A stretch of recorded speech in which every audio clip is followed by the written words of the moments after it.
जगदीप धनखड़ बने देश के 14वें उपराष्ट्रपति। नवनिर्वाचित उपराष्ट्रपति को राष्ट्रपति द्रौपदी मुर्मू ने दिलाई शपथ।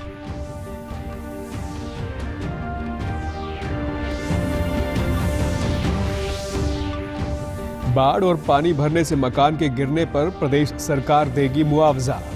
विधानसभा में मुख्यमंत्री ने कहा, जल्द बनाई जाएगी पॉलिसी।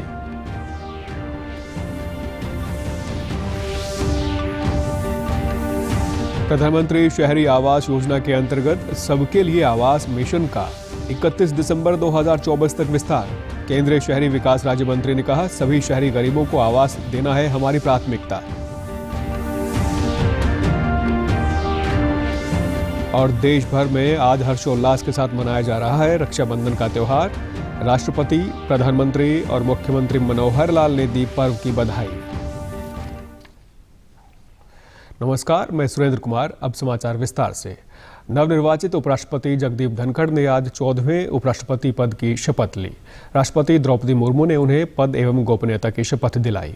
शपथ ग्रहण समारोह का आयोजन राष्ट्रपति भवन में किया गया। इस अवसर पर प्रधानमंत्री नरेंद्र मोदी सहित कई केंद्रीय मंत्री और नेतागण मौजूद रहे। हाल ही में हुए उपराष्ट्रपति चुनाव में एनडीए के उम्मीदवार जगदीप धनखड़ ने जीत हासिल की थी। उन्होंने 528 मतों से जीत हासिल की, जबकि विपक्ष की मार्गरेट अल्वा को 182 मत मिले। जगदीप धनखड़ राजस्थान के झुंझुनू जिले के रहने वाले हैं। विधि द्वारा स्थापित, मैं विधि द्वारा स्थापित भारत के संविधान के प्रति सच्ची श्रद्धा और निष्ठा रखूंगा और निष्ठा रखूंगा तथा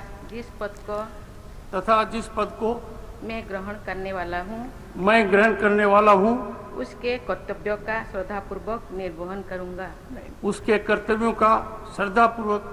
निर्वहन करूंगा। राष्ट्रपति द्रौपदी मुर्मू ने जस्टिस उदय उमेश ललित को देश का अगला चीफ जस्टिस नियुक्त कर दिया है। वे 27 अगस्त को चीफ जस्टिस का कार्यभार संभालेंगे। विधि मंत्रालय ने चीफ जस्टिस को पत्र लिखकर अपने उत्तराधिकारी के नाम की सिफारिश करने का आग्रह किया था। इसके बाद चीफ जस्टिस एनवी रमन्ना ने 4 जुलाई को अपने उत्तराधिकारी के रूप में जस्टिस उदय उमेश ललित के नाम की सिफारिश केंद्र सरकार को भेजी थी। जस्टिस रमन्ना 26 अगस्त को रिटायर हो रहे हैं। Justice Uday Umesh Lalit chief justice के रूप में 27 अगस्त को शपथ ग्रहण करेंगे और उनका कार्यकाल 8 नवंबर तक होगा। वे इस समय उच्चतम न्यायालय के दूसरे वरिष्ठ जज हैं। प्रधानमंत्री नरेंद्र मोदी ने प्रदेश के खिलाड़ियों की एक बार फिर से तारीफ की है। कल एक कार्यक्रम के दौरान प्रधानमंत्री नरेंद्र मोदी ने कहा कि हरियाणा के बेटे बेटियों ने कॉमनवेल्थ खेलों में शानदार प्रदर्शन किया है और एक बार फिर से देश का परचम लहराया है। हरियाणा के बेटे बेटियों ने बहुत शानदार प्रदर्शन करके देश का माथा ऊंचा किया है, देश को बहुत सारे मेडल दिलाए हैं। मुख्यमंत्री मनोहर लाल ने कहा है कि उच्चतम न्यायालय के निर्णय के अनुसार राज्य सरकार शामला देह की जमीन का पंचायतों के नाम इंतकाल कर रही है। सरकार महज इंतकाल बदल रही है, मलकियत में कोई बदलाव नहीं हो रहा। सरकार का मुख्य मकसद अवैध हस्तांतरण को रोकना है। मुख्यमंत्री हरियाणा विधानसभा के मानसून सत्र के तीसरे दिन संबोधन कर रहे थे। अवैध हस्तांतरण भी रोकना है, क्योंकि एक निर्णय ये हुआ कि जो शामला जमीन है वो पंचायत की जमीन होगी, अब किसी की व्यक्तिगत नहीं होगी। जो ऐसी जमीनें हैं जिनके बारे में ये विषय आया है कि ये सारी जमीनें देश शामलात हैं या जो शामलात के प्रकार उसमें डाले गए हैं, उन सब का एक बार इंतकाल वो जल्दी से जल्दी पंचायत के नाम किया जाए। अब उस जमीन को ट्रांसफर नहीं करा रहे हैं अभी। आज मान लो वो जमीन म्यूटेशन उसकी किसी के नाम हो गई, पंचायत की जमीन की, क्योंकि सिद्ध हो गई पंचायत की है, लेकिन उससे पहले म्यूटेशन किसी प्राइवेट के नाम हो गई। अब प्राइवेट वाला अगर हम उसको आज कंट्रोल नहीं करेंगे तो किसी और को बेचेगा। मुख्यमंत्री ने कहा कि सरकार ने 500 मॉडल संस्कृति स्कूल खोलने का लक्ष्य रखा है। इनमें से 138 स्कूल खोले जा चुके हैं। इन स्कूलों में अंग्रेजी माध्यम से शिक्षा दी जा रही है। संस्कृति मॉडल स्कूल, और संस्कृति मॉडल स्कूल भी ऑन डिमांड किया है, और किया वहां है जहां कहीं नजदीक में 2 स्कूल हैं, उसमें से नजदीक वाला एक स्कूल जो है उसको संस्कृति मॉडल स्कूल करेंगे। जहां आसपास कोई स्कूल नहीं है तो सिंगल स्कूल है, उसको संस्कृति मॉडल स्कूल अभी नहीं कर रहे। मुख्यमंत्री मनोहर लाल ने कहा कि बाढ़ और पानी भरने से मकान के गिरने पर सरकार मुआवजा देगी। इसके लिए जल्द से जल्द एक पॉलिसी बनाई जाएगी। इसके तहत 1,80,000 रुपए से कम आय वाले परिवारों को लाभ मिलेगा। उन्होंने कहा कि भारत की स्वतंत्रता प्राप्ति को 75 वर्ष पूरे होने के उपलक्ष्य में मनाए जा रहे आज़ादी का अमृत महोत्सव के अंतर्गत इस वर्ष से अगले वर्ष तक प्रदेश में विभिन्न कार्यक्रम आयोजित किए जाएंगे। इसके अलावा देश भर में 13 से 15 अगस्त तक हर घर तिरंगा अभियान मनाया जाएगा। अभी तक ये है कि जो डिक्लेयर्ड फ्लड है, डिक्लेयर्ड फ्लड में मकान गिरते हैं, उसकी भरपाई पूरी तो नहीं होती, कुछ कंपनसेशन होता है, वो उसमें से दिया जाता है। लेकिन अब हम सोच रहे हैं कि उसकी एक पॉलिसी ऐसी बना रहे हैं कि या तो बरसात में या टेम्परेरी मानो पानी भर गया फिर भी आखिर दीवारें कच्ची हो जाती हैं, कच्चे मकान टूट जाते हैं, तो ऐसे वर्षा के, डिक्लेयर्ड फ्लड के या पानी भरने के कारण से जो मकान इस प्रकार से गिरते हैं, पॉलिसी बना करके उनको भी वो भी गरीब परिवार, 1,80 से नीचे के ऐसे परिवारों के जिनके कच्चे मकान होते हैं, उनकी भरपाई का कोई एक पॉलिसी हम बनाएंगे। केंद्रीय मंत्रिमंडल ने प्रधानमंत्री शहरी आवास योजना के अंतर्गत सबके लिए आवास मिशन 31 दिसंबर 2024 तक जारी रखने की स्वीकृति दे दी है। इस योजना के अंतर्गत इस वर्ष 31 मार्च तक स्वीकृति 122 लाख से अधिक आवासों को पूरा करने के लिए वित्तीय सहायता उपलब्ध करवाई जा रही है। देश के शहरी क्षेत्रों में सभी पात्र लाभार्थियों को पक्का मकान उपलब्ध करवाने की ये योजना केंद्र सरकार की प्रमुख योजनाओं में से एक है। राज्य और केंद्र शासित प्रदेशों ने इस योजना को जारी रखने का अनुरोध किया था। केंद्रीय शहरी विकास राज्य मंत्री कौशल किशोर ने बताया कि सभी शहरी गरीबों को आवास देना हमारी प्राथमिकता है। शहरी क्षेत्र में जिन लोगों को भी आवास मिलने अभी रह गए हैं, उन सभी लोगों को आवास उपलब्ध करवाने का काम किया जाएगा। सभी राज्यों की जितनी भी डिमांड भेजेंगे, सभी डिमांड पूरी की जाएगी।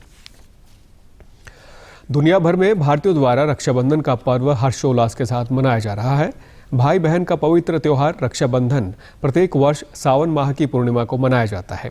राष्ट्रपति द्रौपदी मुर्मू ने देशवासियों को रक्षाबंधन के त्योहार की बधाई देते हुए ट्वीट किया कि भाई बहन के बीच अटूट बंधन, स्नेह और विश्वास के प्रतीक रक्षाबंधन के उल्लासपूर्ण अवसर पर मैं सभी देशवासियों को बधाई और शुभकामनाएं देती हूँ। प्रधानमंत्री नरेंद्र मोदी ने देशवासियों को रक्षाबंधन के पर्व की शुभकामनाएं दी हैं। उन्होंने अपने ट्वीट संदेश में लिखा कि आज सभी को रक्षाबंधन की बहुत बहुत बधाई।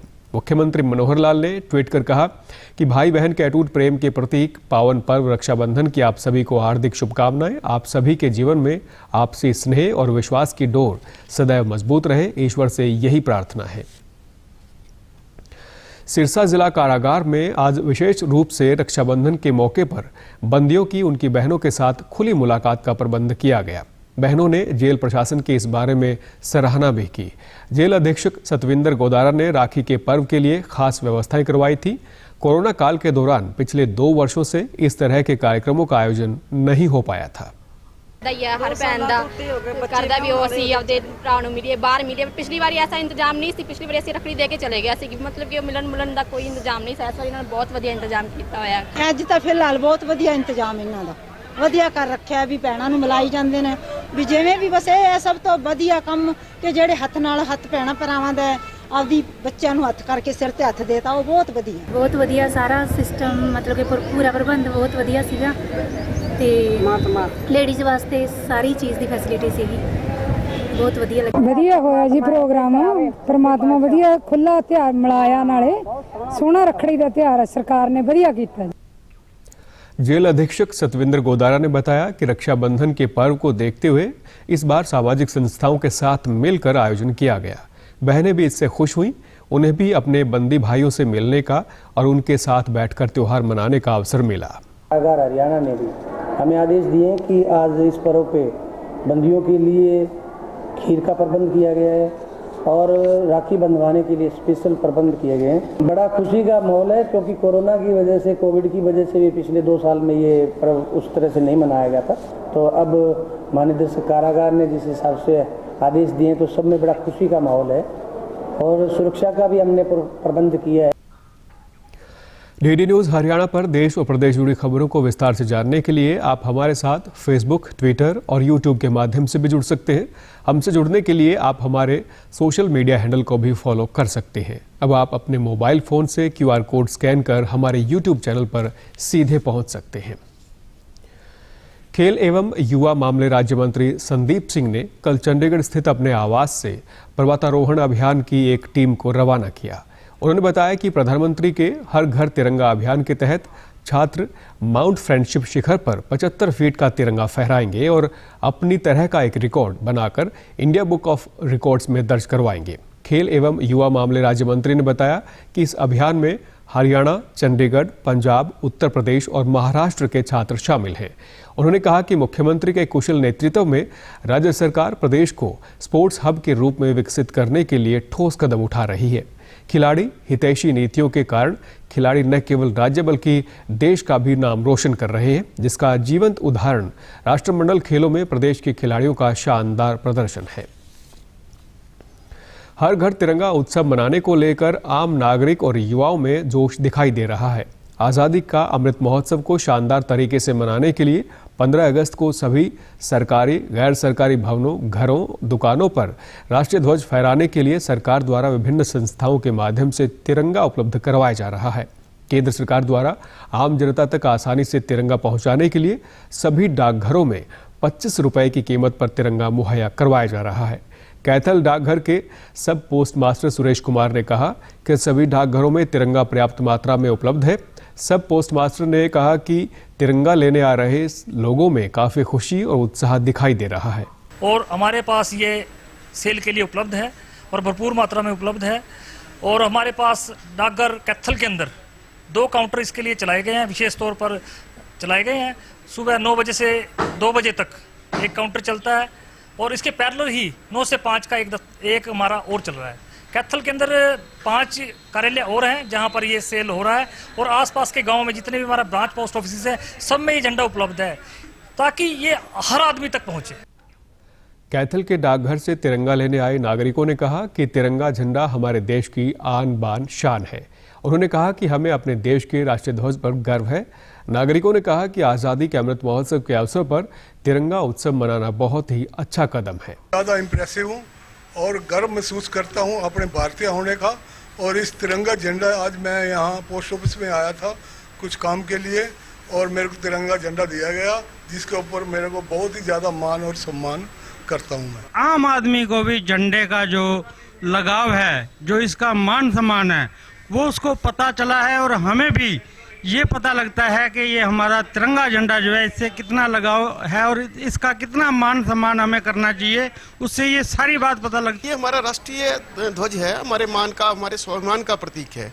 इसमें जो केसरिया रंग है वो शौर्य का, वीरता का प्रतीक है। सफ़ेद रंग है वो शांति का प्रतीक है और हरा रंग हमारी खुशहाली का, खेती का प्रतीक है। और इसमें जो 32 बीच में चक्र दिया गया है वो निरंतर विकास का प्रतीक है। तो ये तो हमारे बहुत बड़ा गर्व का विषय हमारे लिए। 15 अगस्त के वास्ते तिरंगा झंडा खरीदने आता पोस्ट ऑफिस में, मुझे ये गर्व महसूस होता है। मैं झंडा लेके जा रहा हूँ अपने घर पे लगाने के लिए। हर घर तिरंगा अभियान के तहत फतेहाबाद में उपायुक्त प्रदीप कुमार ने खिलाड़ियों के साथ तिरंगा यात्रा निकाली। इस दौरान उपायुक्त ने कहा कि हर घर तिरंगा अभियान राष्ट्र और राष्ट्र ध्वज के सम्मान में है। इसके तहत 13 से 15 अगस्त तक अपने घरों, दुकानों और संस्थानों पर हमें तिरंगा फहराना है। उन्होंने कहा कि हर खिलाड़ी अभियान में बढ़ चढ़कर योगदान दे और दूसरों को भी तिरंगा फहराने के लिए प्रेरित करे। इस दौरान फतेहाबाद जिले के खेल अधिकारी सतविंदर गिल, जिला सूचना एवं जनसंपर्क अधिकारी सुरेंद्र सिंगल, खिलाड़ी और खेल प्रशिक्षक शामिल हुए। भारतीय हॉकी टीम की कप्तान सविता पूनिया का फतेहाबाद पहुंचने पर विभिन्न सामाजिक संगठनों द्वारा स्वागत किया गया। राष्ट्रमंडल खेलों में कांस्य पदक जीतने के बाद सविता फतेहाबाद पहुंचने पर उत्साहित दिखाई दी। सविता पूनिया ने कहा कि उनका मुकाबला न्यूजीलैंड की टीम के साथ था, जो ताकतवर टीम मानी जाती है। सविता ने कहा कि सरकार का जिस प्रकार खेलों को बढ़ावा देने के लिए योगदान रहा है, वो भी देश को अनेक पदक दिलवाने में सहायक सिद्ध हो रहा है। सरकार की खेल नीति सभी खेलों को बढ़ावा दे रही है। इतना क्लोज चल रहा था, 1-0 था और न्यूजीलैंड सबको पता अच्छी टीम है, तो कहीं पे भी मैं रिलैक्स नहीं थी पूरे मैच में भी कि पता है ये सिचुएशन आ सकती है शूट आउट की। और हम पिछले कुछ साल से शूट आउट पे काफ़ी काम किया था, पर्टिकुलर मैंने जो अपने कोच के साथ यानी के साथ, और एक कॉन्फिडेंस था कि। अंत में इस बुलेटिन के मुख्य समाचार एक बार फिर। जगदीप धनखड़ बने देश के 14वें उपराष्ट्रपति। नवनिर्वाचित उपराष्ट्रपति को राष्ट्रपति द्रौपदी मुर्मू ने दिलवाई शपथ।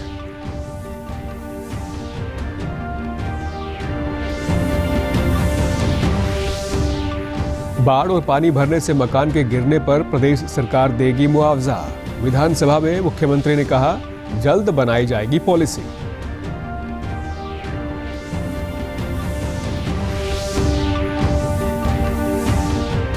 प्रधानमंत्री शहरी आवास योजना के अंतर्गत सबके लिए आवास मिशन का 31 दिसंबर 2024 तक विस्तार।